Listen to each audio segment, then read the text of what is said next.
Good morning. आज हम bio inorganic का सीरीज स्टार्ट करते हैं। हम छोटे छोटे टॉपिक में कंप्लीट बायो इनऑर्गेनिक को स्टडी करेंगे, ठीक है। तो जो सबसे पहला टॉपिक है हमारा oxygen storage and oxygen transfer system, वो देखते हैं, ठीक है। तो इसके चार डिवाइड करते हैं इसको हम। एक मायोग्लोबिन है, एक हीमोग्लोबिन है, एक हेमोसियानिन और एक हेमडिथ्रिन। ये चार है जो स्टोरेज ऑक्सीजन का स्टोरेज का एंड ऑक्सीजन के ट्रांसफर का काम करता है। तो ये मायोग्लोबिन और हीमोग्लोबिन ये दोनों जो है वो हेम यूनिट में आते हैं, ठीक है। और हेमोसियानिन और हेमडिथ्रिन है वो नॉन हेम यूनिट है। जबकि इसमें हेमोसियानिन में देखो हेमो और सियानिन भी लिखा हुआ है, लेकिन ना तो इसमें हेम यूनिट है ना ही साइनाइड ग्रुप है, ठीक है। हेम यूनिट नहीं है। तो ये हेमोसियानिन और हेमडिथ्रिन ये जो दो दिख रहे हैं ये नॉन हेम यूनिट है। अगर एग्जाम में क्वेश्चंस आते हैं कि हेम यूनिट कौन से और नॉन हेम यूनिट कौन से, तो हमें नॉन हेम यूनिट को अच्छे से याद रखना है कि नॉन हेम यूनिट जो हेमोसियानिन है और ये हेमडिथ्रिन है वो दोनों जो है वो नॉन हेम यूनिट है। भले इसमें हेम हो लेकिन ये दोनों क्या है, नॉन हेम यूनिट है। मायोग्लोबिन और हीमोग्लोबिन जो है बस वही है। मायोग्लोबिन हीमोग्लोबिन दोनों सेम टीम मिलता जुलता लग रहा है, इसलिए इसको हम से याद कर सकते हैं कि ये हेम यूनिट है। Myoglobin haemoglobin is Hem unit, ठीक है। तो अब हेम यूनिट क्या है वो हम एक बार देखते हैं। ये देखो, ये एक कंप्लीट मायोग्लोबिन का स्ट्रक्चर है, ठीक है, जो फेरस एटम से कनेक्टेड है, नाइट्रोजन एटम। और ये जो पोरफायरिंग रिंग है पूरा मेटल है, ये मेटल है। और ये मेटल के अलावा जो ये नाइट्रोजन के चार ग्रुप में दिख रहे हैं, और ये 5 मेंबर 6 मेंबर रिंग है। एक दो तीन चार, ये 6 मेंबर रिंग चार है और ये 5 मेंबर रिंग चार है। ये जो कंप्लीट अगर हमने हिस्टीडीन को यहाँ से रिमूव कर दिया तो ये मेटल प्लस पोरफायरिंग रिंग हेम यूनिट होते हैं, ठीक है।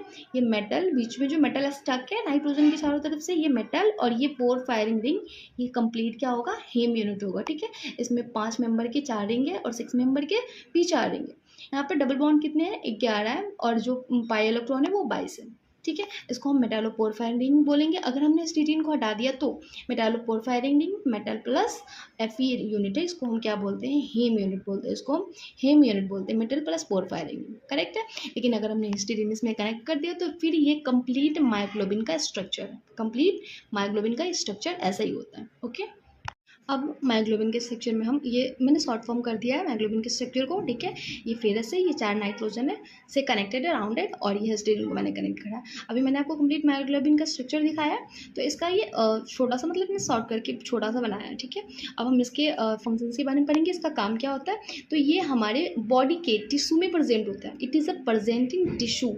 ये हमारे बॉडी के टिश्यू में प्रेजेंट होता है एंड स्टोर द डाइऑक्सीजन को, वो हमारे टिश्यू में प्रेजेंट होता है। और जो डाइऑक्सीजन ट्रांसफर होके आती है उसको स्टोर करने का काम कौन करता है, मायोग्लोबिन करता है, ठीक है। तो इसका थोड़ा सा डिटेल्स है। हेम यूनिट प्रेजेंट है, हमने देखा इसमें कि अगर हमने हिस्टीडीन को हटा दिया इसमें से तो metal plus porphyrin ring is Hem unit. तो ये हेम यूनिट इसमें प्रेजेंट है किसमें, मायोग्लोबिन में। और Fe प्लस पोरफायरिंग रिंग है, देखा हमने। हिस्टीडीन यूनिट प्रेजेंट है। अल्फा हेलिक्स स्ट्रक्चर होते हैं और 153 एमिनो एसिड होते हैं इसमें, ठीक है। ये देखो, ये है डीऑक्सी मायोग्लोबिन, ये है ऑक्सी मायोग्लोबिन। यानी कि ये जो डीऑक्सी मायोग्लोबिन है इन्होंने ऑक्सीजन को अपने साथ बाइंड करा। बाइंड करने के बाद ये ऑक्सी मायोग्लोबिन हो गया। और इन दोनों की जो डिफरेंसेस है वो अलग अलग होते हैं, ठीक है। क्योंकि ये डीऑक्सी मायोग्लोबिन है, ये ऑक्सी मायोग्लोबिन। तो अभी हम इनके डिफरेंसेस देखेंगे। ये देखो, ये है डीऑक्सी मायोग्लोबिन, ये है ऑक्सी मायोग्लोबिन, सही है। तो सबसे पहले अभी हमने डीऑक्सी मायोग्लोबिन में देखा कि Fe प्रेजेंट होते हैं, जो फेरस एटम है इसमें प्रेजेंट होते हैं। और ये +2 ऑक्सीडेशन स्टेट में होता है और ये हाई स्पिन स्टेट में होगा। ये ऑक्सी मायोग्लोबिन है जिसमें ऑक्सीजन बाइंड हो चुके हैं, वो भी +2 ऑक्सीडेशन स्टेट में, लेकिन ये लो स्पिन में। हाई स्पिन, लो स्पिन। लो स्पिन वो होता है जो इलेक्ट्रॉन्स को पेयर इलेक्ट्रॉन्स को पेयर करने की एनर्जी होती है उसमें, वो ऊपर वाले स्टेट में नहीं जाएगा, ठीक है। ये जो ट्रांजिशन मेटल है इसका हमने इलेक्ट्रॉनिक कॉन्फ़िगरेशन इसका D6 को इस तरह से लो स्पिन है ना, इसलिए इन्होंने सारे इलेक्ट्रॉन को नीचे ही हमने भर दिया, ऊपर नहीं भरा। क्योंकि जो हाई स्पिन होता है वो पहले 1 2 3 4 5 ऐसे जाएगा, फिर छठा इलेक्ट्रॉन यहाँ पे आएगा। लेकिन लो स्पिन वाले पहले नीचे वाले को पेयर्ड करेंगे, पेयर करने की एनर्जी होती है इसके पास, ठीक है। और ये जो हाई स्पिन वाले इसके पास पेयर करने की एनर्जी नहीं होती, इसलिए ये इलेक्ट्रॉन पहले कंप्लीट 5 ऑर्बिटल में भरते हैं, उसके बाद छठा वाला इलेक्ट्रॉन फिर से पेयर्ड होता है। और यहाँ पे पहले पेयर्ड हो चुका क्योंकि ये लो स्पिन है। उसके CFSC जो है वो 0.6 है, 0.4 है, माइनस का 0.4 डेलो है। इसका CFSC माइनस का 2.4 डेलो है, ठीक है। इसकी CFSC आयनिक रेडियस इनके इन्वर्सली प्रोपोर्शनल है। CFSC आयनिक रेडियस के इन्वर्सली प्रोपोर्शनल है। यहाँ पे ये देखो, फेरस और नाइट्रोजन बॉन्ड डिस्टेंस इंक्रीज होगा, ठीक है। तो जो फेरस और नाइट्रोजन का जो बॉन्ड डिस्टेंस इंक्रीज होगा तो फिर फेरस जो है वो इसके पोरफायरिन रिंग स्ट्रक्चर जो है उसके आउट बाहर आने स्टार्ट कर देगा, वो टेंस स्टेट में आ जाएगा।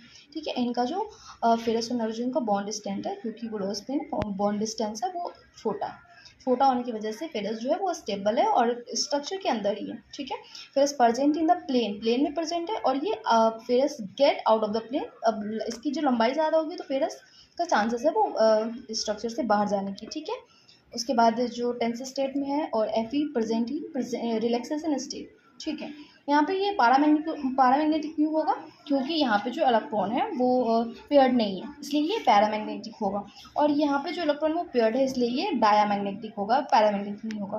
डायामैग्नेटिक होने की वजह से ये ई एस आर एक्टिव होगा, और ये पैरामैग्नेटिक की वजह से एक्टिव होगा, और ये इनएक्टिव होगा, ई एस आर इनएक्टिव होगा, क्योंकि डायामैग्नेटिक है, सारे इलेक्ट्रॉन पेयर्ड हो चुके हैं, तो फिर ई एस आर इनएक्टिव ही होगा। O2 bind as a superoxide form, O2 bind किस फॉर्म में होगा, सुपर ऑक्साइड के फॉर्म में O2 बाइंड होगा। और फिर फ्री O2 जो होती है उसके बॉन्ड ऑर्डर दो होते हैं, उसकी स्ट्रेचिंग फ्रिक्वेंसी जो होती है वो 15 से 40 होती है। और जो बाइंड हुआ है हमारा बी माइग्लोबिन के साथ, उसका बॉन्ड ऑर्डर 1.5 है, इसकी स्ट्रेचिंग फ्रिक्वेंसी 1150 सेंटीमीटर है। और रेड कलर होती है इसकी पाई टू पाई स्टार ट्रांजिशन की वजह से। ठीक है, तो ये कंप्लीट डिफरेंसेस डीऑक्सी और ऑक्सी माइग्लोबिन के।